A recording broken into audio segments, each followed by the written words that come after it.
Hello my dear students, welcome back to Bhavna Mishra Pandey English classes. So in this video we are going to cover question answers of the poem on killing a tree, and this poem is written by Gieve Patel. So let's start with textual questions and then we will do some additional question answers. Can a simple jab of the knife kill a tree? Why not? So the poet is asking here कि अगर हम चाकू से एक simple वार करें तो क्या कोई ट्री मर सकता है? नो, एक सिंपल प्रहार से, जैब ऑफ नाइफ मतलब चाकू का वार, चाकू के वार से ट्री को नहीं मारा जा सकता. It has to go through various processes, बहुत सारे प्रोसेस हैं. अगर ट्री को मारने के लिए बहुत बड़ा प्रोसेस करना पड़ता है, सिंपली हम इसको नहीं मार सकते. If its root is not removed from the earth, अगर धरती से उसकी जड़ें नहीं उखाड़ी जाएं तो वो दोबारा से स्प्राउट हो सकता है. स्प्राउट का मतलब दोबारा से ग्रो हो जाएगा, दोबारा से लग जाएगा वो tree. Okay, next question is how has tree grown to its full size? Tree full size में कैसे बढ़ता है, और वो वर्ड्स हमको बताने हैं. तो कौन से वर्ड्स हैं? एक्चुअली द ट्री, सबसे पहले प्रोसेस क्या है? Tree consumes the earth and rise out it's feeding upon its crust. Consume करता है, अब अर्थ से क्या कंज्यूम करता है?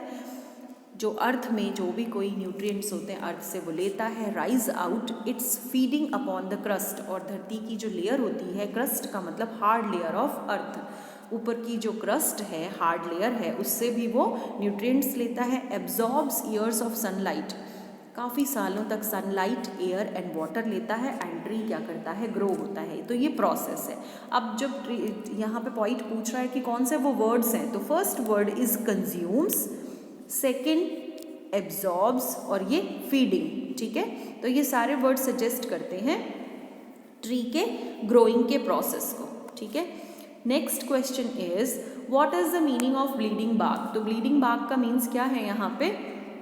व्हाट मेक्स इट ब्लीड, और किस कारण से ये ब्लीड करने लगता है. एक्चुअली यहाँ पे पॉइंट बोलते हैं कि ट्विग्स बेटा, जब भी हम पेड़ के तने को बहुत मर्सीलेसली यानी बिना दया के, ठीक है, काट देते हैं तो उसमें से क्या एक लिक्विड सब्सटेंस निकलता है, कोई लिक्विड सा पदार्थ निकलता है, तरल पदार्थ जिसको बोलते हैं.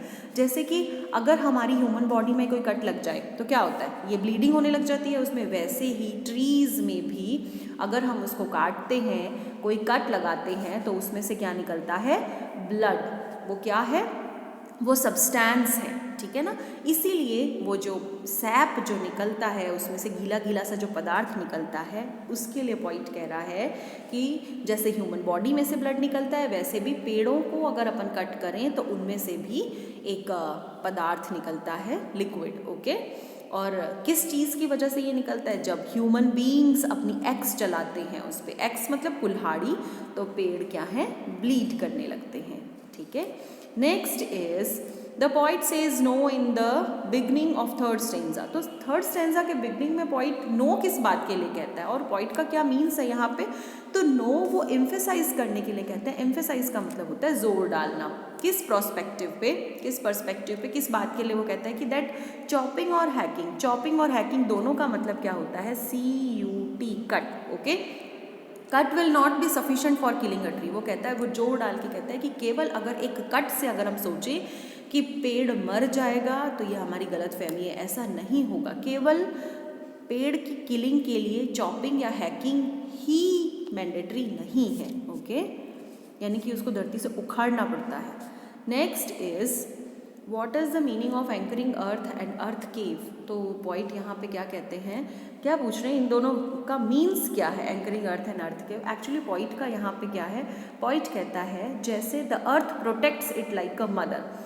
अर्थ जो है वो प्रोटेक्ट करती है पेड़ को एक मदर की तरह पे. ठीक है ना.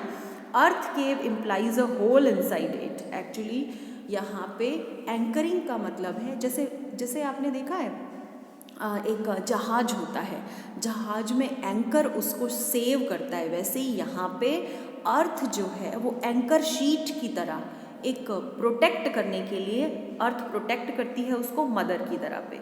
और अर्थ केव का मतलब है एक होल, धरती के अंदर एक hole. The tree allows its roots to spread underneath. और धरती के अंदर जो एक होल है उसमें पेड़ जो है अपनी जड़ें फैलाता है. The tree allows its root to spread underneath, underneath मतलब उस रूट, जो रूट्स हैं वो धरती के अंदर वहाँ पे अपनी जड़ें फैलाता है पेड़। द अर्थ प्रोटेक्ट्स इट, अर्थ उसको प्रोटेक्ट करती है। फोस्टर इट, फोस्टर यानी पालन पोषण करना, नर्चर और फोस्टर एक ही बात है। It provides all the essential ingredients to the tree, और ये जो अर्थ है ये उसको प्रोटेक्ट करती है और जितनी भी एसेंशियल इंग्रेडिएंट्स हैं, ज़रूरी चीज़ें प्रोवाइड करती है। Okay, next is what does he mean by the strength of the tree exposed, इसका मीन्स क्या है? So the poet says the stem root is the strength of a tree. Tree की strength क्या है, tree की शक्ति क्या है? सबसे पहले तो उसकी रूट्स, उसकी स्टेम, ठीक है ना, उसका तना, यानी कि when the tree is pulled out its strength is exposed. तो जब ट्री को क्या किया जाता है, ट्री को जब उखाड़ा जाता है तभी इसकी एक्सपोज होता है। एक्सपोज का मतलब कम टू लाइट, यानी कि उसकी पोल खुलती है कि ट्री कितना मजबूत है, क्या है, ये सारी चीज़ें ना। तो उसकी स्ट्रेंथ कैसे पता चलती है? जब उसको जड़ से उखाड़ा जाता है तब पता चलता है। Okay, what finally kills the tree, कैसे ट्री को किल किया जाता है? Pulling out the tree from the mother earth, क्योंकि अर्थ उसको क्या करती है, बचा रही है, ठीक है ना। तो जब हम ट्री को उखाड़ते हैं मदर अर्थ से, and scorching and choking it in the sun and air kill the tree, ठीक है। जब हम उसको स्कॉर्चिंग, स्कॉर्चिंग का मतलब क्या होता है, मुरझा जाना, है ना। तो हम जब भी उसको धूप में, मतलब उसको बाहर निकाल देते हैं, चॉक कर देते, रोक देते हैं, सन की लाइट नहीं मिलेगी, एयर नहीं मिलेगा, तो क्या होगा, ट्री मर जाएगा। It becomes brown dry and gets hard, ये बिल्कुल कुम्हलाने लग जाता है, ब्राउन कलर का हो जाता है, डार्क हो जाता है उसका कलर। इवेंचुअली इट डाइज, यानी कि जब हम ट्री को उखाड़ देते हैं उसकी जड़ें झुलस जाती हैं धूप में, क्योंकि मदर अर्थ क्या करती है, उसको अपने अंदर सुरक्षित रखती है जड़ों को, है ना। और जब बाहर निकाल देंगे जड़ों को, उसको सनलाइट नहीं मिलेगी प्रॉपरली, है ना, क्योंकि जड़ें तो धरती के अंदर हैं ही नहीं, इसलिए ट्री क्या है, मर जाएगा। अब अपन कुछ करते हैं additional questions. Okay, these are very important. How does a tree become strong, tree strong कैसे बनता है? A tree grows and expands gradually, धीरे धीरे बढ़ता है। ट्री एक्सपैंड्स होता है, ग्रो करता है, कैसे, ग्रेजुअली यानी धीरे धीरे। और बहुत सारे फोर्सेस हैं नेचर के जो अर्थ उसको प्रोटेक्ट करती है, ठीक है, हेल्प करती है किसमें, ग्रोइंग में। ट्री जो है वो ग्रो होता है अर्थ पे, ठीक है, उसकी क्रस्ट यानी टॉप लेयर जो है उससे वो फीडिंग लेता है, यानी कि फूड लेता है, एब्जॉर्ब करता है बहुत सारी सनलाइट, एयर एंड वाटर, और फिर ये स्ट्रॉन्ग बनता है। How does the sun and the air contribute in the killing of a tree, और सन और एयर की वजह से जो इसको प्रोटेक्ट करते हैं, मतलब जो इसको फीड करते हैं, वो ही इसके मरने का कारण कैसे बनते हैं? देखो, the sun and the air harden and wither the exposed roots of the tree. देखो, ट्री जब तक है ना धरती के अंदर है तब तक ही वो सुरक्षित है। जैसे ही हमने ट्री को उखाड़ दिया तो सन क्या है, सन उसकी जो कोमल जड़ें हैं उनको, सन और एयर दोनों मिलकर उसकी कोमल जड़ों को क्या कर देंगे, हार्ड बना देंगे, ठीक है। और उसके बाद उसकी रूट्स जब बाहर निकली हुई होंगी तो वो विदर हो जाएंगी, विदर यानी मुरझा जाएंगी, हार्ड हो जाएंगी और ट्री मर जाएगा। Okay, the sun and the air are the two essential elements. Sun और एयर जो दो इम्पॉर्टेंट एलिमेंट्स हैं ट्री की ग्रोथ के लिए, लेकिन यही दो एलिमेंट्स ऐसे हैं जो कि ट्री को किल करने में भी हेल्प करते हैं अगर उनको एक्सपोज कर दिया जाए। एक्सपोज कर दिया जाए मतलब धरती से उखाड़ के बाहर रख दिया जाए तो वो जड़ों को विदर कर देंगे। विदर का मतलब मुरझा देंगे उसको, जड़ों को, और ट्री मर जाएगा। What is the important thing to do while killing a tree? Important चीज़ क्या है ट्री को मारने के लिए? तो मोस्ट इम्पॉर्टेंट थिंग क्या है, हमको उसकी रूट्स को क्या करना पड़ेगा, पुल आउट यानी उखाड़ देना पड़ेगा धरती से। ट्री को हम सडनली नहीं मार सकते क्योंकि so long the roots are intact inside the earth the tree remains alive. जब तक उसकी रूट्स धरती के अंदर छुपी हुई हैं तब तक ट्री जिंदा रहता है।